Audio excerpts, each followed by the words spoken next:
Hello and welcome to this special joint presentation between the Columbus Bar Association and the Reminger Report podcast on emerging technologies. This is going to be our first episode in a series we're going to be putting on where we'll be discussing emojis and the importance of emojis in the modern practice of law. Now, emojis are a pictographic language that has taken on an outsized importance in the modern world where more communication is happening digitally than face-to-face. Disputes concerning emojis and what they mean can arise in lots of different legal contexts, whether that's if a thumbs up in a text message means I'm accepting your contract, or if a squirt gun emoji in an instant message can constitute a threat of violence and potentially lead to a criminal sanction.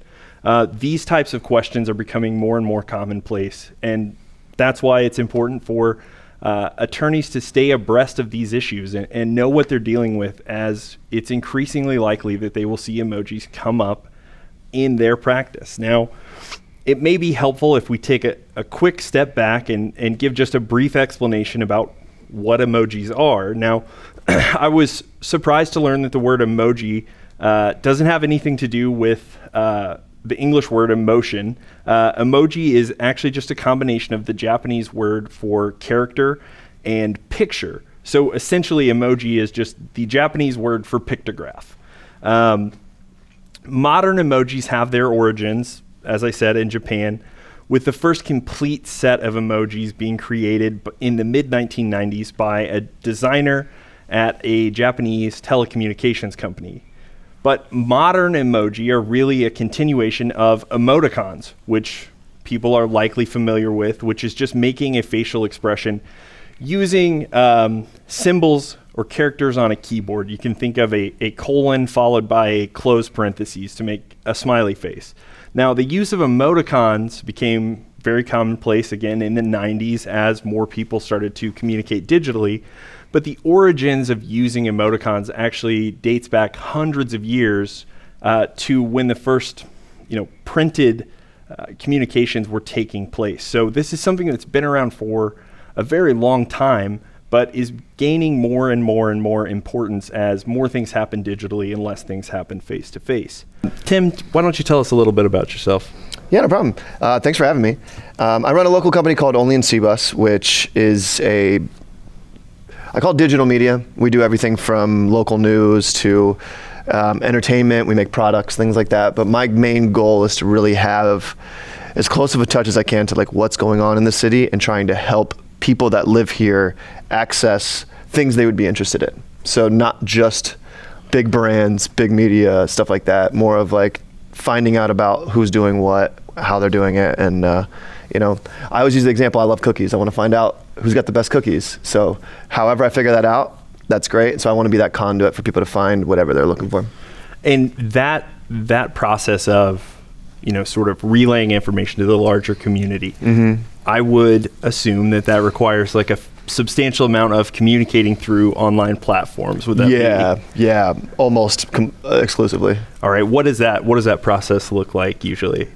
There's a lot of communicating with people to figure out what's going on, confirming information because you don't want to. Trust is the biggest thing, right? Once you say something that's false or report something incorrectly, the trust is lost, right? There was one example when a couple years ago there was a plant or something with the water treatment that had an issue, and so people throughout the city were potentially drinking like poisonous water, and we couldn't find it anywhere. Like I reached out, somebody in the city told me about it, and spent all this time figuring it out, and then confirmed what was going on, and then got that information out, right? And so a bunch of people since then have told me like, I didn't hear about that anywhere else. It was like a boil water advisory. So the research is a big thing behind it, right? Like when you hear about something, you can't just be like instant put it out. You have to go find out, okay, what is the actual story here? How accurate is that? And then portraying it with some personality, I think, without completely skewing the story to fit your desire, because sometimes I report on things that I don't agree with or that makes me mad, and I have to share the information in a way that's, I'm still human, but it's not like, you can tell a story multiple ways, right? And trying to just get the information out. Yeah, and it sounds like there's really a focus for you on providing information and providing value, not just you as a character, I guess. Yeah, that was a big thing when I started the company. Yeah, I played music professionally for a long time. A little success, a lot of failure in it, and a lot of times people, you make it about yourself, right? And a lot of times people like things, like you see a movie because of who's in it, not because of the character they play, right? I love this person, I want to do that thing, or I hate this person, I don't like that thing, even if it's good. And I experienced both sides of that with the band world and stuff. And with this, I wanted to create a brand that had a personality, because most of the times the owners of a company, Elon Musk, have way bigger following than their company. Tesla or SpaceX. Same with Apple. Tim Cook, the CEO, has a way bigger following than Apple. I wanted to create the Apple that had the personality of the owner without it all being about my face. I didn't want you to follow because you loved me, and I didn't want you to not follow because you didn't like me, which I'm probably more likely. And so creating something that you felt like you were interacting with personality and not just a logo or a wall. And I know the answer to this, but just for our listeners, viewers here, where are the platforms that you do this communicating? One of the largest is Instagram. We use email. I have a weekly newsletter, which has been a lot of fun. That's a long form. We're able to get way more information out, show a lot more personality in that. With Instagram and social in general, you have to be shorter, and it's sometimes hard to tell tone. I like to joke a lot, and I like to poke fun at myself, and in this instance, the city, right? Because you can love something and be critical of it. Like, I want it to get better. Same with the crew. I'm a huge fan of the crew, and we point out when there are areas that could be improved. That doesn't mean I hate them. And then I do that with the city, and then people are like, wow, and this big uproar. And so communicating your tone and when it's a joke in short form can be difficult. So mainly through social and the newsletter, the email newsletter. Those are the main channels where they consume. And you kind of hit on the topic that we're here for, right? Finding ways to put nuance and emotion into what can otherwise be a very dry means of communicating, right? If I send an email or I put a post on social media and it's just text and characters, it can be hard to figure out what, the sense of what I'm actually trying to say is. Absolutely. So how do you overcome that problem? That's tough. I mean, I try to use cadence and the way that you craft the words to either communicate clearly that you're joking, or sometimes the use of emoji, with a little laughing face or crying face at the end of something to try to give some hint that I'm not entirely serious with this statement. For example, I just put something out. There's a couple accounts that are huge on the internet that poke fun at Ohio. And so we like to come back at that kind of stuff. And sometimes they're not entirely wrong, and so people take what we're saying. I took this photo of the skyline years ago, and a couple big accounts used it, and it was like the best thing to do in Ohio, leave, right? And that's hilarious. I obviously am here, I love the city. I shared that. I would say 95% of the people understood it was satire. It was just funny that I took the photo that they used to shame the city. I just found a lot of comedy in that, and some people were like, you shouldn't be doing this, just coming after me. So it's not a win, but it's not always a win, but using some nuance in the way that you say it, some very clear sarcasm to try to let you know that it's joking, or just consistency in a tone, and people learn. There's some stuff I say over and over and over again that people catch on sometimes. And, in getting ready to talk about this topic, a thing that was interesting that I found out, is that the research has shown is that when you're talking to someone face to face, almost half of the information that's relayed comes from nonverbal cues. Yeah. It comes from the tone of your voice, how you're standing, your facial expressions. Yeah. Obviously, you've got these micro expressions. How are your eyes shaped? How is your mouth shaped when you're communicating? And you lose that in text. And it sounds like you've kind of found some ways to recreate that nuance. Yeah. I mean, a lot of it's how you look too. People just, we're in the Columbus, law office. 3 people on my way up asked me if I was here for a background check. I was like, that makes sense. That's how I look, probably compared to what would normally walk through the door and how you dress. So there's definitely when you're behind not only the internet wall, but then also your face is not the main thing. Every now, I don't I don't completely avoid putting my face out there. I just don't go out of my way to make it about me. People are like, you're an influencer, and I'm like, I don't want it. The term influencer is so holding a can next to your face and like, making it all about you. And I call it a suggester, right? I'm just like, here is some information, do with it what you will. I went here and I loved it. You might not, and so making it more about the story and less about how I look or present myself, it helps in some areas, but like you're saying, the nonverbal cues get lost in that. So if I'm a very sarcastic person, people might take some of the stuff I say as like very serious, and that's too bad. So on that point of, I think sarcasm is probably the best example, right? That's the toughest thing to pull off just through text. Can you give us just some example? How would you maybe use an emoji to relay that something was sarcastic or that it was a joke? I think stretching out the letters of something to try to recreate how you would say it is one thing. For example, I just shared another joke about Columbus this morning, and at the end of it, I put like a laughing face and a crying face. So it's like, I'm joking, but also there's some accuracy to this, right? And so I think it's like using a little bit of exaggeration in emotion. What helps to kind of, you fall somewhere between there, because if I just put out the information or the joke with no reaction, and my delivery obviously is via typing, not the way I'm talking. So using those emojis to kind of exaggerate at the end is probably the thing I do the most. And tell me if you would agree with this, because I think I've found this to be true. I am not from the generation that grew up using emojis like Same. that. It is something that, I have found in adult life, right? But I think that there's something intuitive about it. I think, especially as you mentioned, using multiple emojis, kind of, you add them up in your mind. It's not something where you need to go look up, okay, he's got 3 smiley faces, 2 crying faces. What does that add up to? I think there is something natural about it that you can communicate. Yeah, I think some of it comes from the generation too. I'm going to sound like such a get off my lawn guy, but we grew up in a very transitional area from when I was in high school.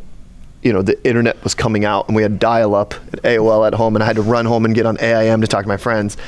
Hopefully the people are old enough to know what the hell I'm talking about. But, I went from that to running my business from a phone 3 to 4 years after I got out of high school, So that transition was such a huge change in communication that I think we still had that translation from in-person communication to the phone, whereas kids today, like my youngest sister is 27 and she's like on the older end of kids, and so it's crazy to see 16-year-olds, 18-year-olds, and I'm like, what the hell are you guys talking about? Right. It could be because they grew up from day one having the whole world in their pocket and developed a different communication. I think ours was like the first transition from face-to-face communication to digital, and now they're in like the second and third edition of digital evolving. It's almost like the AI becoming self-aware, like these kids, the stuff that they're saying online. So we were in a weird time that I think emojis coming from emoticons, coming from a simple form of needing to get, even Twitter, 140 characters when I was a kid, and now they've got 280. So there's way more. So we had to be very precise and concise with the words, and I think using emoji to try to communicate that from the real world to the digital was something a little bit older people had to learn more, I guess, than now. Mm-hmm. And I think you mentioning the Twitter character limit, that was the text character limit. Like if you were going to send a text to somebody, right? 140 was one text. And that message. included your link too. Like that wasn't like you had to get it all in there. Right. And I think that's probably some useful skills that people from our sort of age demographic picked up in the process there. Yeah. How do you get your information and your point across quickly and effectively? Yeah. And so talking about, as you mentioned, the younger generation, this is there's nothing unusual about it. There's nothing unusual to, people under 25 or even younger. They do all their communication and business on their phone and handle things that way. Whereas I think you look at people who are over 40, over 50, they still place a lot of value in a face-to-face meeting and a handshake, where the younger generation maybe doesn't have the same importance put on that. So Is that something that you see, I imagine, in your space, in your business, that business opportunities are maybe presented to you online occasionally? They are. I'm definitely not the norm in that I would prefer to sit in a room with somebody. I like to feel like how it's going to gel, how it's going to vibe. I get a lot of people that reach out and they're like, send me your price sheet or send me this. And I'm like, no, let's have a conversation and talk. Like, what are we trying to accomplish? But I think I'm very much in the minority there. And also my kind of channel I've carved out is very weird. People are confused. Like, what do you do? They just don't, you can't just easily pin it down. And getting in a room with somebody and helping them to understand how I can be valuable to them is so much easier in a conversation than just like an email or whatever. Obviously we do tons of work online, tons of contracts, stuff like that. I'm just a little bit more old school in that I would like to sit down for 10, 15 minutes. Even if we can't, I try to do video calls with people and just understand like what are you trying to accomplish and how do we go about that, And I think it's so fast paced with it being online. And I'm like, let's just like take a second and like figure it out. And so I like that a lot. I find that there's a lot of people who don't. They like don't want to turn. I just worked with a company for 6 months, and nobody turned their cameras on. We would have meetings on like whatever Teams or Zoom and all that stuff, and I'd be the only one with the camera on, and I'm like, why? Like, why are we doing this? And so I think there's still some value in the face to face, but it's a lot easier to just email or text or whatever. Right, and that's almost an interesting side effect of the pandemic and us all being locked in our houses for 2 years is everyone knows how to use Zoom. Everyone knows how to hop on Microsoft Teams and have a meeting where you do have the opportunity to see each other's faces if people turn their cameras on. Yeah, and there's a lot of value in that, don't get me wrong, but just sitting in the same room with somebody and kind of communicating nothing will ever replace that. But that video chat is definitely the close second versus emails are the hardest because people just don't, again, with the tone, you can, like, I like to joke. And if I'm not making like bad jokes, it's just like, I'm not a very serious person. And so when they have like these super serious emails, I'm like almost uncomfortable in them. I'm like, I don't like this. Yeah. And even emojis have their use, right, to show that you're joking, but sometimes even using one in an email can be difficult, right? I definitely do it. Yeah, I definitely do it. I'll drop a thank you, which I found out the hands are praying. I thought this was like a thank you thing. And I'll drop a heart every now and then when if I have to change a time on somebody or somebody does something to accommodate, and I'll be like, thank you, and give them a little heart. I think of that as the best example of maybe the easiest way to explain how emojis can be used to convey tone is like a text message where you say, I can't make it tonight. If you just send that on its own, it just sounds like, hey, I didn't want to show up. But I can't make it tonight, and a sad face, or like a breaking heart, you really know, like, oh, this person wanted to come and something came up and they can't. It changes the tone of a very simple message just with that one little addition. Puts a little personality behind a statement. Right. Yeah, right. That's very true. So let me ask you this, and it's okay if you can't think of one on the spot, but have you seen a place where an emoji has been misunderstood or led to a confusion? Have I? Nothing in business. My mom is still newer to the internet. I mean, she's good on the internet now, but in our group chats, she's sent some stuff that was like, well, what are you trying to communicate? Which has always been very hilarious for me and my sisters. But nothing in business yet. There's definitely stuff that I think is something and it's not. Like for years I thought this was a thank you emoji, but it was praying hands, which is a lot different. I'm pretty basic with mine though. I use probably like the same 5. It's just kind of like laughing in different forms, crying in different forms. I'm a big GIF guy. I like GIFs a lot too, that's probably a separate story. But I like to tell emotion and feeling through those. I think you can communicate a ton. But I can't really think of a great example other than my mom just using random stuff and being like, Mom, what the hell are you trying to tell me right now? I don't understand. Yeah, that and I think you're right. I think that memes, GIFs is probably like it will be the sequel to this series. Is that what all of that Can you means. sign a contract with a GIF? Right. Okay. But I have seen, I think, the emoji fails is like a thing you could look up, right? Really? And the most common one is really parents not understanding things. Where the one that sticks out in my mind was a mom telling someone, "Hey, your great Aunt Susie passed away," and then it had like the skull emojis after it, and it's like that's not quite the meaning that. Yeah, that's a bit much. Yeah, that's funny. So it is something that there is some nuance and it takes time to get up to speed. But even like you were saying with the sort of closed hands, whether or not you understood what the intended meaning of it was, it communicated it. It communicated what you were trying to communicate. Like the emotion of that was coming across, which I think is a very interesting and unique thing about the use of emoji. Yeah, I think so. Turning, kind of bringing us towards our close here, is there anything that you would like our, just general audience to know about emoji, what they should consider about it, how they should look to see it? Usually our kind of wrap up is, what do we expect the future to hold? What do we expect things to look like down the road? So do you have any insight that you think would be useful to our sort of legal audience here? I mean, if it's in any way unsure, look it up, because there's a lot of lewd meanings for emojis that you wouldn't know. My mom learned some of those the hard way. Stay away from produce if you can. Yeah. Most vegetables are not what you think they are. There's a lot of meaning there. Not really. I think they've kind of found their level. If this was a couple years ago, having a real gun and not a squirt gun, some of the violent stuff, they definitely had some pushback with the colors of the emoji.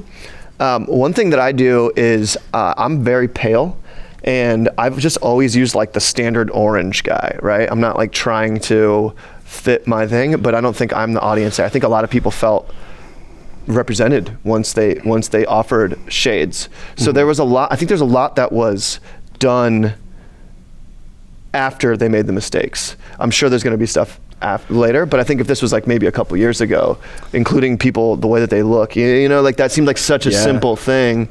And then the violent side of stuff, like they had like a real gun at the beginning of the iPhone, and now, had to get rid of that. So I think that they kind of found their way back from some of the bigger issues.